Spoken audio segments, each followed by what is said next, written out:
आंतरिक प्रणाम। त्रिपुरा रहस्य नामक ग्रंथ में विद्यानगरी की वर्णन आया है, जिस नगरी में हर पेशा के लोग आत्मज्ञान से भरपूर, यह वर्णन है। फलतः उनके जीवन उस दिव्य लय से संबंधित है।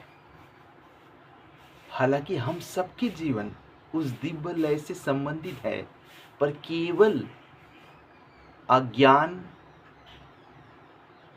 और अज्ञान के कारण सीमित अहम, इस कारण से हम उस दिव्य लय से अपने आप को अलग मानते हैं। जिस समय से अपने आप को अलग मानना शुरू हुआ, उसी समय से परेशानी शुरू हो गई, दिक्कतें शुरू हो गई मन में। इसलिए व्यक्ति चाहे किसी भी आजीविका के साथ जुड़े हुए हो, यदि दिल के अंदर उस परम को पाले, यानी परम की अनुभूति उतर आए, तब सहजता से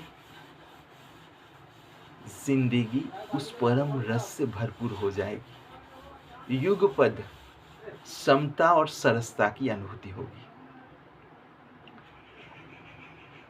और एक व्यक्ति के जीवन ऐसा हो तो उनसे दूसरे व्यक्ति और दूसरे से तीसरे, इसी प्रकार से यह प्रक्रिया बढ़ती जाएगी। माता पिता यानी माँ बाप यदि आत्मबोध से युक्त हो, यानी दिव्य आत्मानुभूति से भरपूर हो उनकी बुद्धि, तब उनसे बच्चों को भी यह धरोहर प्राप्त होगा। इसी प्रकार से यह परंपरा चलती रहेगी।